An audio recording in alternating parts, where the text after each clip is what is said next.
प्रथमतः या ठिकाणी सर्वांना नमस्कार. निपुण महाराष्ट्र अंतर्गत विद्यार्थ्यांचे अध्ययन स्तर निश्चितीसाठी मुख्याध्यापकांना शिक्षकांची जी ॲड करायची आहेत, म्हणजे शिक्षकांना इयत्तानिहाय शिक्षकां ॲड करण्यासाठी कशा पद्धतीची प्रोसेस आहे ती आपण या व्हिडिओमध्ये पाहणार आहोत.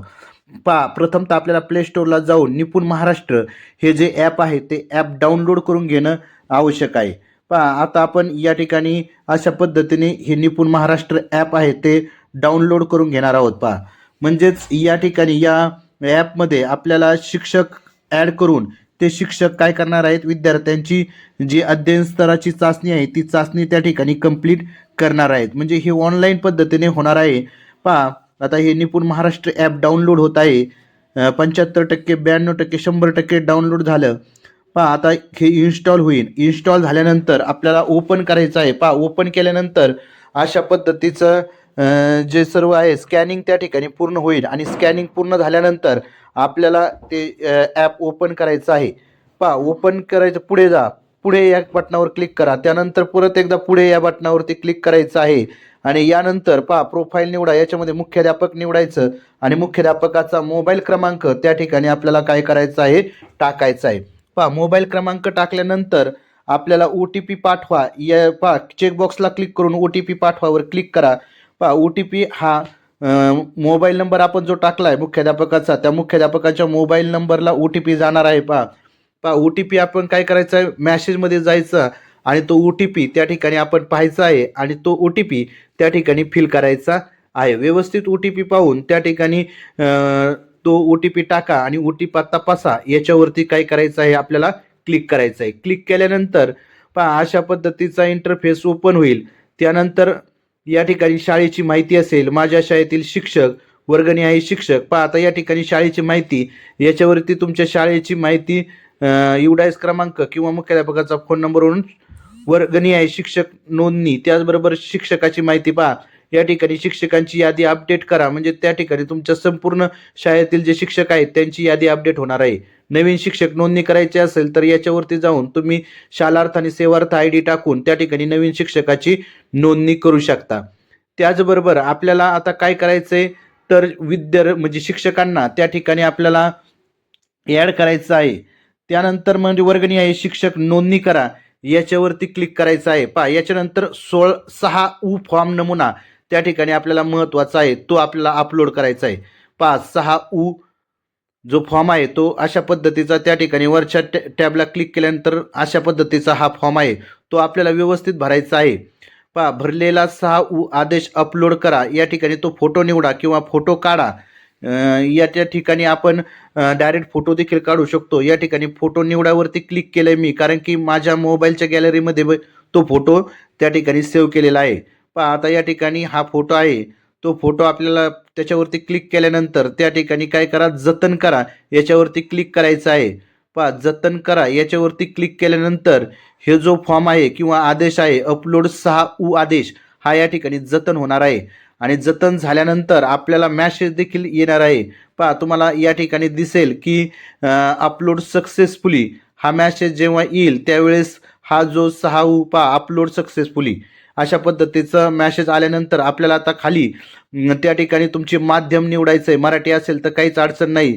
तुमचं सेमी इंग्लिशची तुकडी असेल तर त्या चेकबॉक्सला टिक करायचं आहे आणि या तुकडीसाठी शिक्षक निवडा अशा पद्धतीचं देखील माहिती येते. आता आपण या ठिकाणी इयत्ता 3रीच्या वर्गाला शिक्षक निवडणार आहोत. या ठिकाणी शिक्षकाचं नाव देखील येत आहे. अशा पद्धतीने काय करायचं आहे की व्यवस्थित आपल्याला सर्व शिक्षकांची नावं आलीत का नाही याची खात्री करून घ्या आणि काय करा, या तुकडीसाठी शिक्षकांची काय करायची आहे, निवड करायची आहे. म्हणजेच हा फॉर्म व्यवस्थित अपलोड होणं गरजेचं आहे. आणि वरील निवड जतन करा, या ठिकाणी त्या जतन करा याच्यावरती क्लिक करायचं आहे आपल्याला. शेवटी सर्व जतन झाल्यानंतर म्हणजे भरलेला 6U आदेश आणि त्यानंतर शिक्षकाचं नाव त्या ठिकाणी सर्व एकदम व्यवस्थित भरल्याची खात्री करून घ्या. जर तुम्हाला 6U फॉर्म नमुना निळ्या अक्षरामध्ये आहे, डाउनलोड करून घ्यायचा असेल तर त्या ठिकाणी डाउनलोड करण्या त्याच्यावरती क्लिक केल्यानंतर तो फॉर्म डाउनलोड होतो. म्हणजेच या ठिकाणी आता आपण शिक्षक निवडणार आहोत. या ठिकाणी आता शिक्षक इयत्ता 3रीसाठी निवडलेले आहेत. त्यानंतर 4थीसाठी देखील आपल्याला काय करायचे आहे, ची निवड करायची आहे आणि माहिती काय करायची आहे, ती जतन करायची. ज्यावेळेस आपण माहिती जतन करू त्याच वेळेस त्या ठिकाणी त्या शिक्षकाने लॉग इन केल्यानंतर त्याला त्याचे जे वर्ग आहे किंवा त्याचे जे विद्यार्थी आहेत, पहा शिक्षक यशस्वीरित्या नियुक्त केले आहेत. म्हणजेच या ठिकाणी शिक्षकांची नियुक्ती यशस्वीरित्या करण्यात आलेली आहे. म्हणजे मुख्याध्यापक या ठिकाणी अशा पद्धतीने या शिक्षकांची नियुक्ती इयत्तानिहाय शिक्षकांची नियुक्ती करणार आहेत आणि नंतर शिक्षक त्यांच्या पद्धतीने त्या ठिकाणी काय करणार आहेत, विद्यार्थ्यांची जे संपादक पातळी आहे ती तपासणार आहेत. म्हणजे अध्ययन स्तर त्या ठिकाणी निश्चित करणार आहेत. पहा अशा पद्धतीचा अत्यंत महत्त्वपूर्ण त्या ठिकाणी माहिती आहे की निपुण महाराष्ट्र अंतर्गत जी विद्यार्थ्यांचे अध्ययन स्तर पडताळणी आहे ती पडताळणी करणं गरजेचं त्या ठिकाणी असणार आहे. म्हणजेच त्या ठिकाणी पहा शिक्षकांनी शाळेत केलेल्या चाचणीच्या नोंदी येथे दिसतील.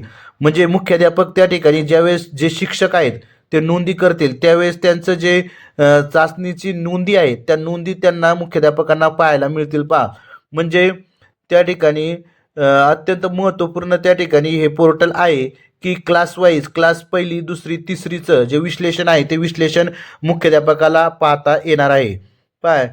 म्हणजे ज्यांनी चाचणी घेतली त्या पदानुसार शाळेतील विद्यार्थ्यांचे मूल्यांकन. आता या ठिकाणी पर्यवेक्षक जी चाचणी झाली त्या पर्यवेक्षक चाचणीचा आपण देखील नोंदी त्या ठिकाणी पाहू शकतो. आता शिक्षकांच्या नोंदी अजून झाल्या नाहीत त्याच्यामध्ये दिसत नाही. पर्यवेक्षक नोंदी याच्यामध्ये आपल्याला लगेच दिसून येतंय.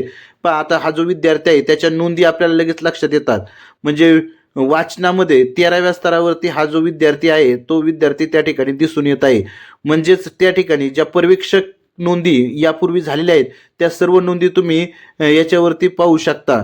म्हणजेच त्या ठिकाणी विद्यार्थी कोणत्या स्तरावरती आहे याची संपूर्ण माहिती आपल्याला जे पर्यवेक्षण यंत्रणेमार्फत जे सर्वेक्षण केलं आहे किंवा जे या ठिकाणी डाटा जो आहे संपूर्ण म्हणजे लेखन असेल, वाचन असेल, संख्याज्ञान असेल, संख्यावरील क्रिया असेल, याच्यामध्ये त्यांनी कशा पद्धतीची उत्तरं दिलीत आणि तो कोणत्या स्तरावरती होता याची संपूर्ण माहिती आपल्याला या ॲपमध्ये त्या ठिकाणी पाहायला मिळणार आहे. म्हणजेच या ठिकाणी आपल्या लक्षात येतंय की हेडमास्टर लॉग इनला म्हणजेच हेडमास्टरला त्या म्हणजे पर्यवेक्षक नोंदी असतील त्याचबरोबर शिक्षकांच्या नोंदी असतील या सर्व नोंदी पाहता येणार आहेत. म्हणजेच जे शाळेची माहिती असेल त्यानंतर वर्गनिहाय शिक्षकाची नोंदी त्याचबरोबर UDISचा नंबर टाकून देखील तुम्ही शाळेची माहिती घेऊ शकता. त्याचबरोबर मुख्याध्यापकाचा या ठिकाणी UDIS नंबरवरून शाळेची संपूर्ण माहिती त्या ठिकाणी आलेली आहे. शिक्षकांची संख्या आणि त्या शिक्षकाला कोणत्या 2 तुकड्या दिल्यात किंवा कोणते क्लास दिलेत. तिसरीचा आणि चौथीचा वर्ग त्या ठिकाणी दिलेला आहे. म्हणजे तुकड्यानी आहे विद्यार्थी संख्या त्याचबरोबर विद्यार्थी कोणत्या शिक्षकाला कोणती तुकडी दिलेली आहे किंवा कोणता वर्ग दिलेला आहे याची देखील संपूर्ण माहिती या पोर्टलवरती त्या ठिकाणी आहे. विद्यार्थी यादी अपडेट करा याच्यावरती क्लिक केल्यानंतर ती संपूर्ण विद्यार्थ्यांची जी यादी आहे ती अपडेट त्या ठिकाणी होणार आहे. अशा पद्धतीची ही शाळेची माहिती बरोबर आहे का नाही ही खात्री करून घ्या आणि नंतरच पुढच्या प्रोसेसला त्या ठिकाणी जायचं आहे. म्हणजेच त्या ठिकाणी आता शिक्षकाचं नाव त्या ठिकाणी दिसतंय की माझ्या शाळेतील शिक्षक. आता एकच शिक्षक दिसतोय परंतु आपल्याला मुख्याध्यापक देखील ॲड करायचे असतील तर त्या ठिकाणी आपल्याला नवीन शिक्षक नोंदणी करा याच्यावरती जाऊन शालार्थ ID त्या ठिकाणी टाकून सर्च करायचं आहे. आता जर मुख्याध्यापकांचा जो शालार्थ ID आहे तो शालार्थ ID आपण त्या ठिकाणी टाकून त्यांना देखील ॲड करता येतंय का नाही ते पाहणार आहोत. परंतु जर जमलं नाही त्या पद्धतीने तर आपण इतर शिक्षक किंवा इतर शिक्षकांच्या याच्यावरून देखील काय करू शकतो, मुख्याध्यापकांना ॲड करू शकतो. अशा पद्धतीचा हा निपुण महाराष्ट्र अंतर्गत प्रत्येक शिक्षकांना त्या ठिकाणी आपल्या विद्यार्थ्यांची जे अध्ययन स्तर निश्चिती आहे ती करायची आहे. त्याच्यासाठी अगोदर मुख्याध्यापकांनी त्यांना ॲड करणं आवश्यक आहे. त्याचमुळे आपण हे मुख्याध्यापकांनी कशा पद्धतीने निपुण महाराष्ट्र या ॲपला शिक्षकांची नोंदणी करायची हे या व्हिडिओमध्ये आपण पाहत आहोत. स्टेप बाय स्टेप या ठिकाणी आपण हे संपूर्ण माहिती पाहिलेली आहे.